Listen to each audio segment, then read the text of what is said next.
আকাশবাণী খবর পড়ছি প্রিয়া বিশ্বকর্মা। প্রথমে বিশেষ বিশেষ খবর। উপরাষ্ট্রপতি পদে নির্বাচনে আজ ভোট গ্রহণ। সকাল 10টা থেকে বিকেল 5টা পর্যন্ত ভোট গ্রহণের পরই হবে গণনা। প্রধানমন্ত্রী নরেন্দ্র মোদী আজ হিমাচল প্রদেশ ও পাঞ্জাব সফর করবেন।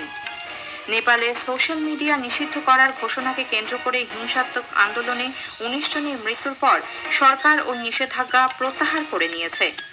মরিশাসের প্রধানমন্ত্রী ডক্টর নবীন চন্দ্র রামগুল্লাম 8 দিনের সফরে আজ ভারতে আসছেন।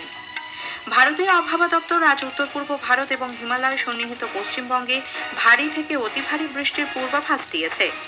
এশিয়া কাপ ক্রিকেট প্রতিযোগিতা আজ সংযুক্ত আরব আমিরশাহিতে শুরু হচ্ছে। আসছি বিস্তারিত খবরে। উপরাষ্ট্রপতি পদে নির্বাচনে আজ ভোট নেওয়া হবে। এজন্য সমস্ত প্রস্তুতি সম্পূর্ণ। ভোট গ্রহণ শুরু হবে সকাল 10টায়, চলবে বিকেল 5টা পর্যন্ত।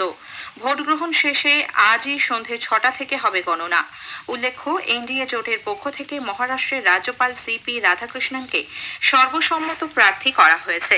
অন্যদিকে বিরোধী আইএনডিআইএ জোটের প্রার্থীদের প্রতিদ্বন্দ্বিতা